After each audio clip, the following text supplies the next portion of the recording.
Hello மக்களே, எல்லோரும் எப்படி இருக்கீங்க? மாட்டுப் பொங்கல் எப்படி போச்சுன்றது தாங்க இந்த வீடியோவில் பார்க்க போகிறோம். வாங்க வீடியோக்குள்ளே போகலாம். நேற்று பெரும்பொங்கல் அப்போ மீந்த தண்ணியை எடுத்து வச்சுருப்போம். அந்த தண்ணியை இன்றைக்கி மாட்டுப் பொங்கல் அன்னைக்கு நம்மளோட கழனிக்கு கொண்டு போயிட்டு எல்லாத்தையும் தெளித்து விட்டுருவோங்க. இதுக்காக தான் எப்பயுமே பொங்கலிருந்து தண்ணி மூட்டு வைப்போம். ஒரு சொம்பு அளவுக்கு எடுத்து வச்சு அதை நம்மளுடைய வயல் கழனி எங்கெல்லாம் இருக்கோ அங்கெல்லாம் கொண்டு போய் தெளிச்சு விட்டு வந்துடுவோங்க. அப்படியே மாடு ஓட்டிகிட்டு போயாச்சு. மாடை கொஞ்ச நாள் மேய்ச்சலுக்கு விட்டுட்டு நெக்ஸ்ட்டு மாடை மடுவில் கூப்பிட்டு போய் குளிக்க வச்சுடுவாங்க. இதுதான் நம்மளோட கழனிங்க. நம்ம அறுத்துட்டு ஒரு 2 days 3 daysலலாம் செம்ம மழை. ஸோ அதான் எவ்வளோ தண்ணி தேங்குது பாருங்கள். அறுத்த நிலத்துலேயே மாட்டை கொண்டு போய் கொஞ்சம் தூரமாக மேய்ச்சலுக்கு கட்டிட்டு ஸோ எல்லா இடத்துலையும் தண்ணியை தெளிச்சிட்டு நாங்கள் வீட்டுக்கு கிளம்பி வந்துடுவோம். அப்புறமா ஒரு 12 மணிக்கா நல்லா வெயில் ஏறினோடனே தான் மாடை குளிக்க வைப்போம். எப்பயுமே வெள்ளிக்கிழமை மாடை குளிக்க வச்சுருவோம். இப்போ இந்த பனிக்காலம் வந்ததுலேருந்து 2 வாரத்துக்கு ஓடிட்டு தாங்க குளிக்க வைக்கிறோம். ஏன்னா அவங்களுக்கும் குளிரும் இல்லையா? ஸோ அதனால் அப்படி தான் குளிக்க வைக்கிறது. இன்றைக்கி ஒர்க் ஜாஸ்திங்க. ஆனால் சாமி கும்பிட்றது ஈவினிங் தான். ஸோ அதனால் காலையிலேருந்து வேலை பார்க்க ஆரம்பித்தா முடிச்சிடலாம். இவங்களை குளிக்க வைக்கணும். அடுத்த மூக்குநாங்கயர்லாம் இன்றைக்கி தான் மாற்றுவாங்க. எல்லாத்தையும் புதுசாக மாற்றணும். ஸோ நிறைய வேலை இருக்குது. நான் காலையில் எழுந்து எங்களோட மாட்டு கொட்டாயில் இந்த கோலம் தாங்க போட்டேன். கொட்டாய் தனியாக இருக்கும். எங்கள் வீடு தனியாக இருக்கும், மாடுங்களுக்கு கொட்டாய் தனியாக இருக்கும். ஸோ அங்கே இந்த கோலம் தான் போட்டேன். பெரும்பொங்கல் அன்றைக்கி நான் சாமி கும்பிட்டதை பார்த்துருப்பீங்க. இதுக்கு முன்னாடி வீடியோவாக நான் தான் அப்லோட் பண்ணியிருக்கேன். யாருன்னா போய் பார்க்கலன்னா கண்டிப்பாக பார்த்துட்டு இந்த வீடியோ பாருங்கள். அப்போ தான் உங்களுக்கு புரியும். இதை ஆக்சுவலாக கூந்தலிடுறதுன்னு சொல்லுவாங்கங்க. பச்சரிசி இருக்குது இல்லைங்களா? அது ஊற வச்சு நல்லா அரைச்சிட்டு நைஸாக அரைச்சிட்டு ஒரு ஒயிட் காட்டன் துணியில் எடுத்து இப்படி ஃபுல்லாக வாசல் ஃபுல்லாக நாங்கள் விடுவோம். செம்மண் ஃபுல்லாக பூசிட்டு செம்மண் காயட்டோன்னு அதுக்கப்புறமா இதை இப்படி விடுவாங்க. அதான் இதனோட நேம் கூந்தலிடுறதுன்னு சொல்லுவாங்க. இப்போ தான் இது இப்படி இருக்குது. காஞ்ச உடனே நல்லா பிரைட்டாகிடும். அப்போ பார்க்கவே ரொம்ப அழகாக இருக்கும். ஃபஸ்ட்டு நாள் தைப்பொங்கலுக்கு கோலம் மாவில் கோலம் போட்டுட்டு ஃபுல்லாக செம்மண் இழுத்துருவோம். மாட்டு பொங்கல் அன்றைக்கி மறுபடியும் கழுவிட்டு செம்மண் போட்டுட்டு அதுக்கு மேலே இந்த கூந்தலிடுறதை போட்டுட்டு இதிலே தாங்க கோலமும் போடுவோம் பிள்ளையார்கிட்ட. வாசல் ஃபுல்லாக போட்டுட்டு அப்புறமா வாசப்படிக்கெலாம் இதே மாதிரியே செம்மண் போட்டு இந்த மாதிரி போடுவோம். இது போட்டாலே அப்படியே வீடே ரொம்ப பிரைட்டாகிட்ட மாதிரி இருக்கும். இப்போ பாருங்கள் எப்படி இருக்குன்ட்டு பாருங்கள். இதிலே கோலம் போட்டாச்சு. இதில் கொஞ்சம் எனக்கு சரியாக போட வரலை, ஏதோ ஒன்று போட்டு விட்டாச்சு. இதுக்கு முன்னாடி வீடியோவில் பார்த்துருப்பீங்க. தைப்பொங்கலுக்கு நம்ம 3 பொங்கல் வைப்போங்க. மாட்டு பொங்கலுக்கு ஒரே ஒரு பொங்கல் தான். யாருன்னா வீடியோ பார்க்கலன்னா போய் பார்த்துட்டு இந்த வீடியோவை பாருங்கள். அப்போ தான் உங்களுக்கு தெரியும். இதோ பொங்கல் தண்ணி எடுத்து வச்சுருக்காங்க பாருங்கள். இந்த மாதிரி எடுத்து வச்ச தண்ணியை தான் போயிட்டு எல்லா இடத்துலையும் தெளித்து விட்டு வருவோம். இது இதை ரெடி பண்ணுறதெல்லாம் நாங்கள் தைப்பொங்கல் அன்றைக்கி பண்ணிவிடுவோம். ஈவினிங்கே இதெல்லாம் பண்ணிவிடுவோம். ஏன்னா மறுநாள் பண்ண டைம் இருக்காது. அன்றைக்கி நிறைய வேலை இருக்கும். ஸோ அதனால் தைப்பொங்கல் முடிஞ்சு அந்த வேலையெல்லாம் முடிஞ்ச உடனே பண்ணிவிடுவோம். இது நம்மளுடைய மாட்டு கொட்டாயி. இதில் தான் மாட்டுக்கு தண்ணி கட்டுவாங்க இல்லையா, அந்த தொட்டி. ஆனால் ஆக்சுவலாக உண்மையை சொல்லணுன்னா இப்போ நாங்கள் இதிலலாம் தண்ணி காட்டுறதே கிடையாது. அன்னக்கூடையிலே கலந்து வச்சு அப்படியே தான் காமிச்சிடுவோம். இதில் காட்டுறதில்ல. இருந்தாலும் இதுக்கு ஒரு நன்றி சொல்கிற விதமாக இதெல்லாம் பண்ணுறது. இதுக்கும் அதே மாதிரியே ஃபுல்லாக செம்மண் போட்டுட்டு இந்த மாதிரி கூந்தலிட்டுருவோம். நம்மளுடைய முன்னோர்கள் எவ்வளோ யோசிச்சிருக்காங்க பாருங்கள். மாடுக்கு இதில் தானே நம்ம உணவு தரோன்னு அதுக்கு கூட அவ்வளோ மரியாதை கொடுக்கணுன்றதுக்காக இதெல்லாம் பண்ணியிருக்காங்க போல். இது பொட்டு வச்சுட்டு இது மறுநாள் காலையில், அதாவது நேற்று சாயந்தரமே நான் கூந்தல் இட்டுட்டு போயிட்டேன் தைப்பொங்கல் அன்றைக்கி. இது ஆக்சுவலாக விடிகாலமே பண்ணணும். எங்கள் மாட்டு கொட்டாயில் இன்னும் நாங்கள் லைன் வாங்கலை, கரண்ட் இல்லை. ஸோ இருட்டாக இருக்கும்ன்ட்டு நான் கொஞ்சம் விடிஞ்ச உடனே போகலான்ட்டு நான் ஒரு 6:30 மணிக்கு தான் வந்தேனே. ஆக்சுவலாக மஞ்சள் குங்குமம் வச்சுட்டு இது ஆக்சுவலாக பட்டி விளக்குறதுன்னு சொல்லுவாங்க. இதே சேம் செட்டப் அங்கே பிள்ளையார் இருந்தார் இல்லைங்களா, அங்கேயும் பண்ணுவோம். தெருவில் கோலம் போட்டோம் இல்லைங்களா, அங்கேயும் பண்ணுவோம். சாணத்தை இப்படி பண்ணிவிட்டு அதில் கொஞ்சோண்டு தவிடு, கோமியம், பச்சை பால் இதை ஊற்றிட்டு எங்களுடைய பொங்கலில் வந்து ரொம்ப மெயினாக ஒரு விஷயம் இருக்குன்னா அது வந்து பூசணி பூவு, அடுத்து வந்து பூசணியோட இலைங்க. இதில் வந்து எல்லாத்துலேயுமே இதை வந்து இன்வால்வ் பண்ணியிருக்காங்க. எனக்கு இதெல்லாம் கொஞ்சம் ஒரு மாதிரி ஆச்சரியமாக இருக்கும். இது வந்து பூலாப்பூன்னு சொல்லுவாங்க. அடுத்து வந்து பிரண்டை, வேப்பிலை இதெல்லாம் வச்சு வந்து சாமி கும்பிட்டுடணும். இதே மாதிரி தான் அங்கே பிள்ளையார்கிட்டையும் கும்பிடுவோம், கோலத்துலேயும் இதே மாதிரியே வச்சு கும்பிடுவோம். இது வந்து பட்டி வளர்க்குறதுன்னு சொல்லுவாங்க. எல்லா இடத்துலையும் காமிச்சா வீடியோ ரொம்ப பெருசாக போகும்ன்ட்டு நான் எதனா ஒரு இடத்துல காட்டலான்னு சொல்லிவிட்டு இங்கே இந்த தொட்டிக்கு பூஜை பண்ணதை மட்டும் நான் உங்களுக்கு காமிச்சிருக்கேன். இங்கே வந்து சாமி கும்பிட்டுட்டு நெக்ஸ்ட்டு போய் வீட்டில் போய் நம்ம வந்து வேலையை ஆரம்பிக்க வேண்டியதாங்க. சாமி கும்பிட்டு முடிச்சுட்டு கொட்டாய்க்கும் வந்து பொங்கல் தண்ணி தெளிப்பாங்க. தை பொங்கல் அன்றைக்கி பார்த்திங்கன்னா நமக்கு வந்து பொங்கல் வைக்கிற வேலை பெருசாக இருக்கும். சாப்பாடு செய்கிறது வந்து பார்த்திங்கன்னா ஒரு 5 பொரியல் செஞ்சுட்டு குழம்பு வச்சோன்னா எனக்கு முடிஞ்சிடும். ஆனால் வந்து மாட்டு பொங்கல் அன்றைக்கி அப்படி கிடையாதுங்க. பலகாரம் செய்கிற வேலை ரொம்ப பெருசாக இருக்கும். ஏன்னா நம்மக்கிட்ட கழனியில் வந்து ரெகுலராக வேலை செய்கிறாங்க இல்லையா, அவங்க எல்லாருக்குமே ட்ரெஸ் எடுத்து கொடுப்போங்க. அதை வாங்கிட்டு நம்மக்கிட்ட இருந்து வந்து பலகாரமும் வாங்கிட்டு போவாங்க. ஸோ எல்லாருக்கும் சேர்த்து செய்கிறதுனால ரொம்ப நேரம் டைம் எடுக்கும். இந்த வேலையை முடிச்சுட்டு நெக்ஸ்ட்டு வந்து பார்த்திங்கன்னா நான் வீட்டுக்கு போயிட்டு மாட்டு பொங்கல் வைக்கிற வேலையை தாங்க பார்க்கணும். இன்றைக்கி வந்து ஒரே ஒரு பானை தான். அது தண்ணி ஊற்றி வச்சாச்சு, பொட்டெல்லாம் வச்சு. ஸோ எடுத்து அடுப்புலேயும் வச்சுட்டு வந்து இதில் வந்து ஃபுல்லாக வந்து தண்ணி ஊற்றிட்டு பால் ஊற்றணுங்க. பச்சை பால் ஊற்றிட்டு மேலே வந்து பார்த்திங்கன்னா தவிடு போட்டு நம்ம வந்து மூடி வச்சிடலாங்க. நாங்கள் எல்லா பொங்கலும் இப்படி தான் பண்ணுவோம். நேற்று வச்ச 3 பொங்கலுக்கும் இதே சேம் செட்டப் தான். அதில் வந்து என்னால் இதெல்லாம் காட்ட முடியல.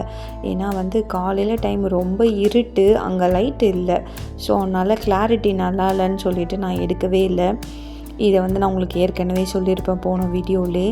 மார்கழி மாதம் நம்ம பூசணி பூ வந்து வைக்கிறோம் இல்லைங்களா சாணத்தில், அந்த பூசணி பூவோடவே இதை வந்து இரமூட்டை தட்டி வச்சுருவாங்க. அந்த இரமூட்டையை தாங்க ஃபஸ்ட்டு வச்சு அது மேலே கற்பூரம் வச்சு நாங்கள் வந்து பொங்கலை ஸ்டார்ட் பண்ணுவோம். ஸோ அந்த இரமூட்டை தான் இது. எத்தனை வைக்கிறோமோ அதனை எல்லாத்தையும் தட்டி வச்சுருவாங்க எங்கள் அத்தை. ஸோ நாங்கள் அதை தான் எடுத்து வந்து ஆரம்பிப்போம். இப்போ பாருங்கள் பொங்கி வந்துருச்சு, நல்லா அழகாக பொங்கி வருது பாருங்கள். பானை வாங்கிட்டு வரும்போதே நாங்கள் வந்து கேட்டுப்போங்க இதில் வந்து எவ்வளோ அரிசி போட்டால் கரெக்டாக இருக்கும்ன்ட்டு. ஸோ பானையை நாங்கள் வச்ச உடனேவே அரிசி போட்டு ரெடியாக வச்சுப்போம். அதிலே கல் உப்பும் போட்டுருவோம். ஸோ அரிசி கொட்டுறதெல்லாம் என்னால் வந்து காட்ட முடியல. ஸோ நம்ம பொங்கல் வந்து ரெடி ஆகிடுச்சிங்க. நம்மளோட மாட்டு பொங்கல் ரெடி. நல்லா வந்து அரிசியெல்லாம் வந்து வெந்துருச்சு. ஸோ நம்ம வந்து பிரமணையில் வந்து இறக்கி வச்சாச்சு. வெல்லம் வச்சு மூடி வச்சிட வேண்டியதாங்க. ஒரு சைடு வந்து நம்மளுடைய மாடுகளை வந்து குளிக்க வைக்கிற வேலை நடந்துகிட்ருக்கு. மடுக்கு கூப்பிட்டு போயிட்டு மடுவில் தண்ணி இருந்தது, ஸோ அங்கேயே குளிக்க வச்சிடலான்னு சொல்லிட்டு குளிக்க வைக்கிறாங்க. குளிக்க வச்சுட்டு எல்லாரையும் வந்து நம்மளுடைய கொட்டாய்க்கு வந்து கூப்பிட்டு வந்துடுவாங்கங்க. கூப்பிட்டு வந்து கயிறு எல்லாத்தையும் புது கயிறாக மாற்றிடுவோம். நமக்கு எப்படி பொங்கல்னால் வந்து புது ட்ரெஸ்ஸோ, அவங்களுக்கு வந்து புது கயிறு, புது மணி, அடுத்து வந்து கொம்புக்கெலாம் வந்து பெயிண்ட் அடித்து விடுறது, இந்த வேலை தான். என்னோடய சேனலை தொடர்ந்து பார்க்குறவங்களுக்கு வந்து தெரியும். இவ பேர் வந்து லக்ஷ்மி. இவ வந்து எங்கள் வீட்டிலே வந்து பிறந்தவ. ஸோ வந்து இவ ரொம்ப செல்லம், சேட்டை, இன்னும் குழந்த மாதிரி பண்ணுவாள். இவ எதுவுமே ஒரு பெரிய மாடாயிட்டா மாதிரியே இருக்க மாட்டா. இவளுக்கு வந்து இப்போ தான் வந்து ஃபஸ்ட்டு ஒரு கன்றுக்குட்டி போட்டுச்சு. இப்போ தான் ஃபஸ்ட்டு கன்றுக்குட்டி போட்டுச்சு. இவ பேர் பார்த்திங்கன்னா வந்து பொன்னி. இவ பேர் பார்த்திங்கன்னா கருப்பாயி. இவளோட குட்டி தான் அந்த பொன்னி. வந்து அவளுக்கு ஏன் கருப்பாயின்னு பேர் வச்சோலாம் கேட்காதீங்க. அவளை வந்து நாங்கள் வேறு ஒரு வீட்டிலேருந்து கன்றுக்குட்டியாக வாங்கிட்டு வந்தோம். அவங்க வந்து கருப்பாயினே வந்து பழகிட்டாங்க. ஸோ நாங்கள் வேறு நேம் வச்சா வந்து அவள் ரெஸ்பான்ஸ் பண்ணல. ஸோ நாங்களும் கருப்பாயினே கூப்பிட்டு வந்து அப்படியே மெயின்டைன் பண்ணிட்டோம். வந்து பயங்கர சமத்துங்க இவன். இது வந்து என்னென்னு பார்த்தீங்கன்னா இவங்களுக்கு கழுத்தில் போடுறதுக்கு மாலை ரெடி பண்ணுறாங்க. வைக்கோல்டே செய்வாங்க மாடுங்களுடைய கழுத்தில் போடுறதுக்கு. இதில் வந்து அந்த காலையில் நான் காமிச்சேன் இல்லைங்களா, பூலாப்பூ, வேப்பிலை, மாங்கொத்து இதெல்லாம் வந்து நடுவில் சொருவாங்க. இதில் இந்த வீடியோவை ஃபுல்லாக பார்த்தீங்கன்னா உங்களுக்கே தெரியும். இதை வந்து நாங்கள் அப்புறமா எப்படி மாற்றி வச்சுருக்கோன்னு. இப்போ பாருங்கள், இது கயிறு மாதிரி வெக்கோல்டே பண்ணி வச்சுட்டாங்களா. இப்போ இதில் வந்து நடுவில் கொஞ்சம் கொஞ்சமாக லூஸ் விட்டு வேப்பிலை, அந்த புலாப்பூ இதெல்லாம் வந்து சொருகிட்டு நாங்கள் வந்து இன்றைக்கி மாடுக்கு ஸ்நாக்ஸ் அது வந்து ஆக்சுவலாக என்னென்னா வந்து பச்சரிசி மாவு இருக்குது இல்லைங்களா, அதில் வெல்லம் போட்டு அடை செய்வோம். அடை செஞ்சுட்டு அதை வந்து நடுவில் கட்டி வச்சுடுவோம். அது வந்து அது எக்கி ஆக்சுவலாக அழகாக சாப்பிடும். ஸோ அதை வந்து எல்லா மாலையோட நடுவுலையும் கட்டி வச்சுருவோம். மாடை வந்து பூஜைலாம் பண்ணிவிட்டு கூப்பிட்டு வரும்போது அதுக்குள்ளே அவசரப்பட்டு சிலதெல்லாம் சாப்பிட்ரும், சிலது வந்து வச்சிட்ருக்கோம். நம்ம பிச்சு கொடுக்குற வரைக்கும் வெயிட் பண்ணுங்க. ஸோ இன்றைக்கி வந்து நான் என்னென்ன பொரியல்லாம் பண்ணேன்னு பார்க்கலாம். அவரைக்காய், இது வந்து வெள்ளிக்கிழங்கு, நெக்ஸ்ட்டு வந்து பார்த்திங்கன்னா வந்து வாழைக்காய் செஞ்சுருந்தேன். அடுத்து வந்து பார்த்திங்கன்னா பூசணிக்காய் செஞ்சுருந்தேன். அப்புறம் உருளைக்கிழங்கு செஞ்சுருந்தேங்க. இது வந்து பூசணிக்காய், இதில் வந்து கொஞ்சம் வெல்லம் போடுவோம். ஸோ அதனால் அதை தனி கிணத்துல எடுத்து வச்சுருக்கேன். இப்போ தான் வந்து உருளைக்கிழங்கு வந்து பண்ணி முடித்தேன். ஸோ அது வானல்லே இருக்குது. பலகாரம் வந்து அன்றைக்கே முன்னாலே நான் வந்து செஞ்சு வச்சுட்டேன்.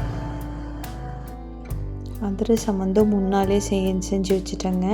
இது வந்து உருண்டை, அடுத்து வடை, வெங்காய வடை, கடலப்பருப்பு வடை, இது வந்து சாதாரண உளுத்தம் வடை, வெறும் உப்பு மட்டும் போட்டு செய்யறதுங்க.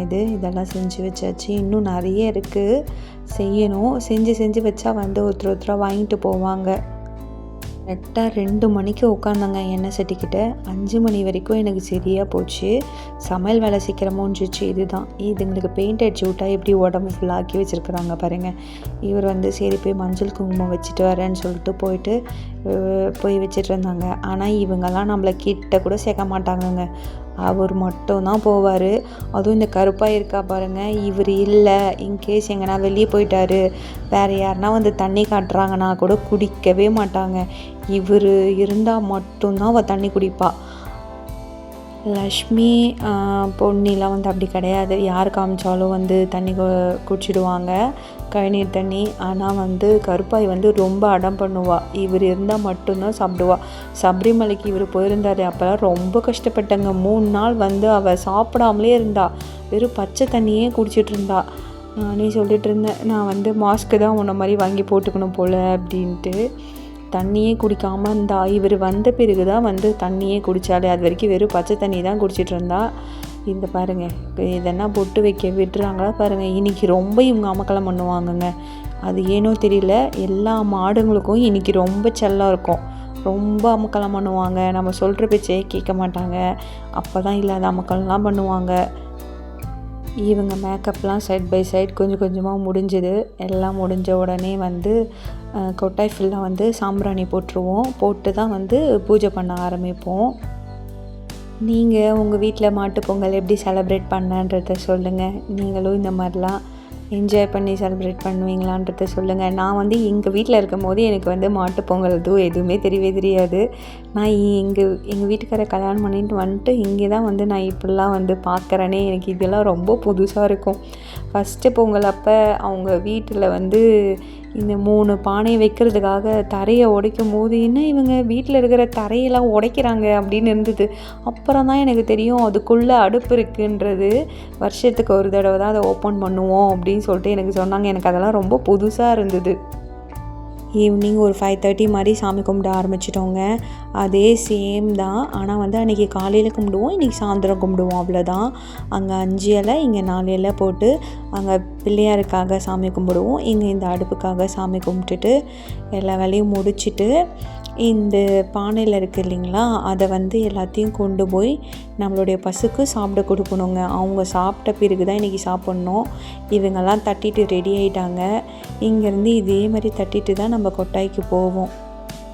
இங்கே வந்து பூசணி இலையை வச்சு படையல் போட்டாச்சு இல்லைங்களா. நம்மளுடைய பூஜை ரூமில் வந்து வாழை இலை வச்சு ஐட்டம்ஸ் எல்லாத்தையும் வச்சு சாமி கும்பிட்ருவோம்.